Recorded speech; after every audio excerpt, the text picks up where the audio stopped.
What's up, guys? Welcome to Daily Dose of Reddit. This is your host that tried Mr. Beast Burger. It was alright. Drinks weren't cold. Zach, and today's subreddit is r/PettyRevenge. Took me like 30 tries. Ironically, saying that took me multiple tries. Took me 2 tries. Nice. This just in. Mr. Beast Burger inhabits speech. Alright, on to the stories. Alright, this story's called Snipe My Parking Spot? Fine. This happened over a decade ago. I was running errands with my grandmother, and due to her declining health, I was driving. We got to the post office in a strip mall so she could get a book of stamps, and had been patiently waiting for an end stop that was just about to open up. Watched the person get into the car and settle in. I turned on my blinker, signaled my intent, and waited patiently. While waiting, I scanned the scenery and watched the other vehicle in question enter the driveway 2 large shops down and heeded no mind to them. Meanwhile, the person finished backing out, but did so in such a way that we were blocked off from accessing it rapidly. But as soon as they cleared the area, I swung a bit wide. I was driving a conversion van to approach the spot when the car I watched enter the driveway acknowledged my blinker, pointed at me, and laughed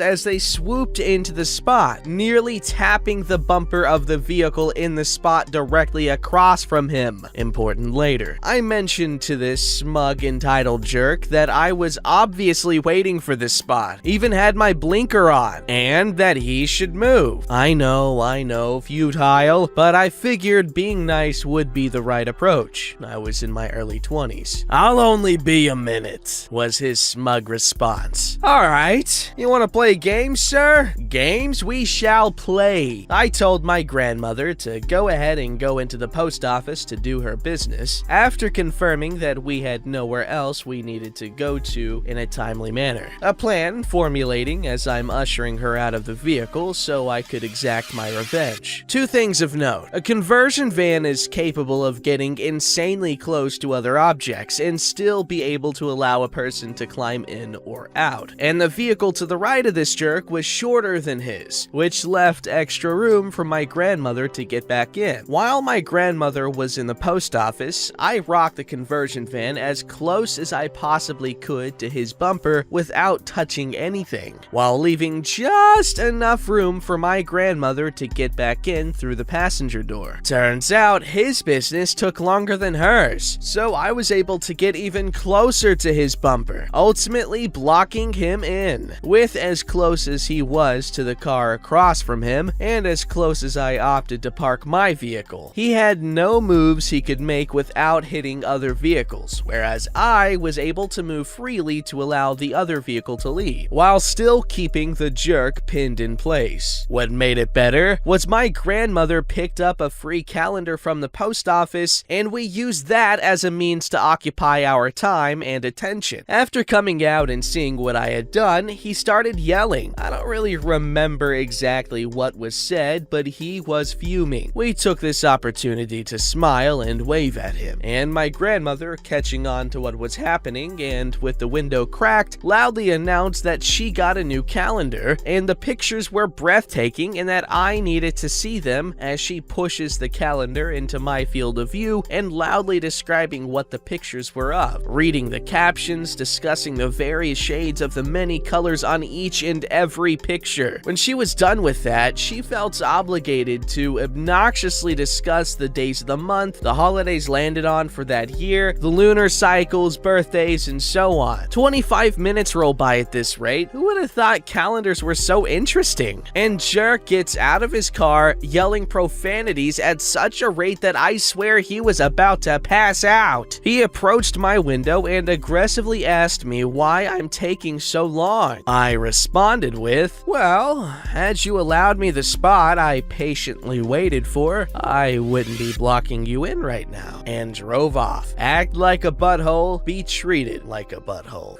That's simple. Well, I mean, I'm sure that's not always bad, right?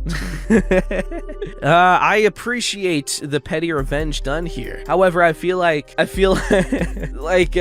obviously you got enjoyment out of it, but in reality, who is inconvenienced the most? Obviously, you take take away his power of choice in being in that parking spot or whatever, then like, yeah, that's inconvenient. But you had to wait there for longer than he did. But anyway, I'm not gonna pee on your party. I'm not R. Kelly. Alright, this story's called I Have Redone a Group Project in One Evening Because My Group Mates Were Really Lazy. So I have had people saying it was bad what I did, and some people were on my side. Maybe I was just a petty butthole, but maybe some just were never in such a situation, so they have no clue how that feels. You all probably know these people that barely do anything in a group project. I had to do a group project, a learning video with only such people in my group. Because of that, I was trying my best to manage that, and after telling them what we had to do, they picked their parts. Those were already the easiest. It's not even as if it was hard. However, the part we had to do together, I did alone while they were joking around. The parts they were supposed to do alone were not prepared well, even though I already sent them anything they needed. All they had to do was read it and memorize it. They weren't prepared for the recording of the video, and after the dude who was supposed to send me his voice recording of the text he needed to read over WhatsApp as a voice message, I had enough. I redid his reading, redid the recording as we only stopped with the product we had because there was no time left and none of them would have wanted to spend their afternoon retaking it. Only thing I did to protect them somewhat was telling the teacher that I have lost our work and have redone it alone. She said that it was fine as she saw what they did over the past lessons we worked together. In the end, I walked out with a good grade and they, well, weren't looking all too happy about their grades. If they hadn't joked around when we had to do our research, maybe I wouldn't have done that. But yeah, some might say I did go too far, but I think one would say different if they had been in my situation. Completely justifiable. They definitely should have contributed.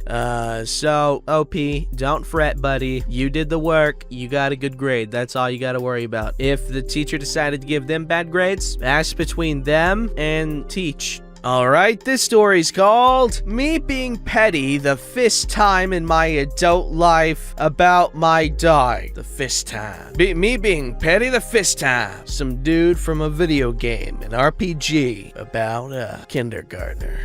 So, in my country, all dogs have to wear a muzzle at all times in the trains that go between the cities, except the ones in a carrier. I travel every second weekend to my boyfriend 3 hours away with my German Shepherd. I always put his muzzle on before getting on the train. However, this day I wanted to do it inside because of my luggage and never seeing anyone ever on this route with a dog. Of course, this day there was another person in the train with a Rottweiler already sitting without a muzzle. Both dogs bark in the small wagon hallway, but I hurry to get to my seat and put my dog's muzzle on. I thought for a second to tell the attendant that there was a dog without a muzzle. He'd have to pay a fee, but I was like, well, mine didn't have a muzzle on either in that moment. Nothing happened, and I don't have to make the life of anyone else harder than it already is traveling with a big dog. When I went to get out, we passed the same dog, which was now standing in the middle of the hallway, looking like he was about to start a fight with my dog, still not wearing a muzzle. The guy finally pulled him back by the leash when mine was trying to bark through the muzzle. Then he murmured something about me, which annoyed me, but I just said calmly, "You might want to put a muzzle on your dog because it's mandatory in here." He got nasty, saying, "Well, if I trained my dog right, I wouldn't need one, and yours is clearly the problem here," which pissed me off royally, and I yelled back that it doesn't matter because a muzzle is mandatory regardless. He was saying something again, but I left the train at that point. Walking by the front, I saw an attendant, and I told her about the Rottweiler that looked like it was about to start a fight with my dog, and wasn't wearing a muzzle despite me telling the owner friendly to put one on.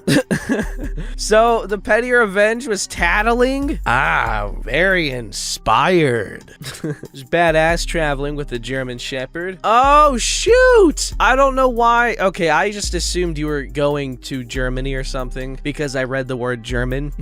And that's why why I gave the dude a German accent, but who cares? Only people that travel by trains between cities are in Europe, so you know what? It's a possibility. It is a possibility that I was traveling with my Rottweiler. Rottweiler. I don't know. Alright, this story's called Customer Flips Out Over the Word Courtesy, Loses Out on Fee Waiver. This technically wasn't my petty revenge, but that of a coworker of mine that I was witness to. I worked in a call center for a credit card company. At the time, there was a $10 fee for processing a payment over the phone. I'm not here to justify it, that's just what it was, and it was perfectly legal. It was one of those things that a CSR could choose to waive, but were definitely not required to, and in fact would have to justify their reasoning for waiving it. Waive too many and you'll get a lesser raise, worse shift choices, etc. So not a lot of people waive them. Anyway, I was sitting with a girl listening to her call as part of my job at the time, and she received a call that went like this, verbatim. "I want to make a payment over the phone," the customer said gruffly. "That's no problem," replied the rep. You know what, I'm just gonna do regular voice because, yeah, you get it. "That's no problem," replied the rep. "It does have to be with a check, and there is a $10 processing fee for that." "A fee? I didn't know there was a fee." "Well, I can waive it for you as a courtesy since this is your first time paying by phone. Just remember, you can always pay online or in the store." "A courtesy?" he shrieked, cutting her off. "It isn't a courtesy! You can't consider it a courtesy if there's no other way to pay the dang bill." "I'm going to waive it for you, sir," she pleaded, trying to talk him down from his unhinged fury. "It's no problem, but there are other payment methods. As I was saying, you can—" "This isn't right!" he continued to berate her. "How dare you say it's a courtesy? I want to talk to your supervisor right now!" At this point, she was required to transfer to a supervisor, getting someone I knew quite well and who had little patience for jerk customers. I didn't hear that call myself, but I talked to the supervisor after. Upon getting the call, the customer screamed at her, the supervisor, for the word courtesy being used and demanded an apology and to pay his bill. She apologized, she was required to, we all were, regardless of fault or logic when talking to a customer, and offered to take his payment. However, because he was being an ass, she refused to waive the $10 fee, ayo, which was her prerogative and totally allowed. The prior rep had made a judgment call to offer to waive the fee. That was that individual's decision, and since he didn't allow her to process the payment, thus he didn't accept her offer, the next person was not bound by that, and the way our phones were set up, it was impossible to transfer it back to the original customer service representative. It is definitely a fine line she towed, but it was still allowed. He ultimately made the payment with the fee, and that was that. Let that be a lesson. Don't be a jerk and set your ego aside. This man was a hero, you know, fighting on the front lines to help rid this world of unjust fees. He was a martyr. Basically,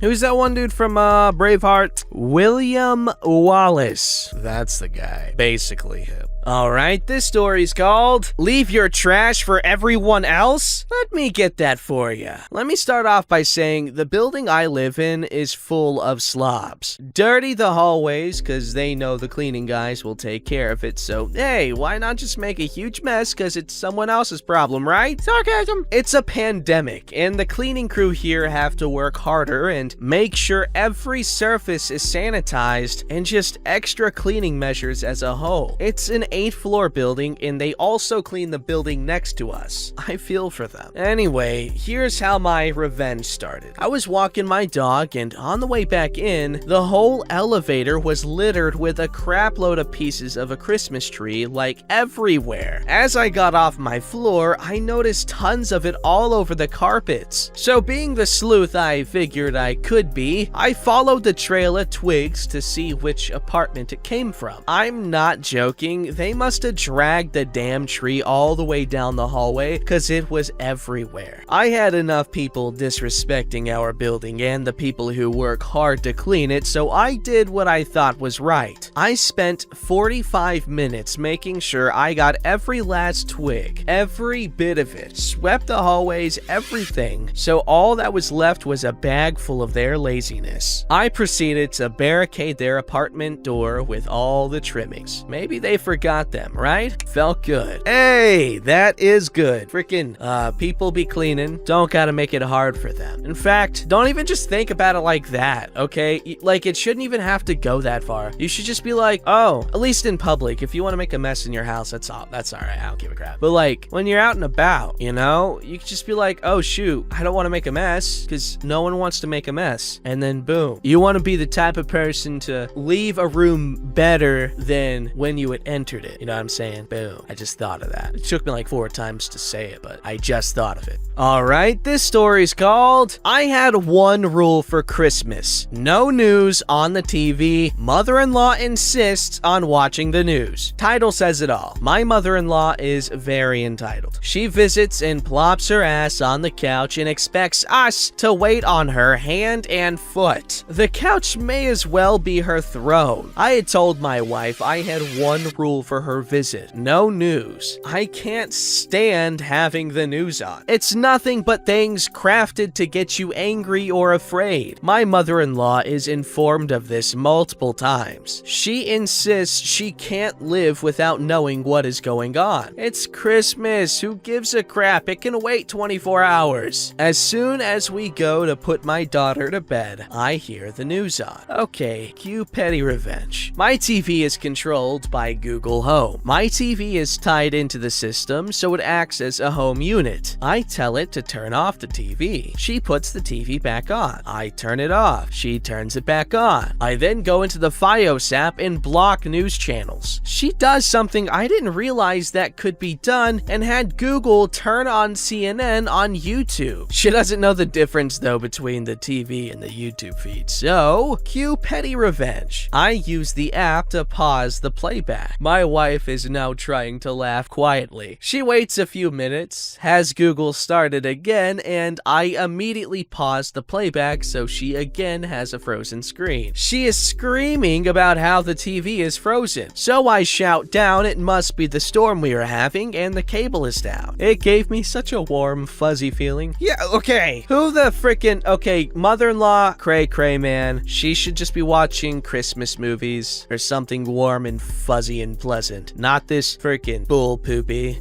Don't forget to like, subscribe, and hit that bell to never miss an episode.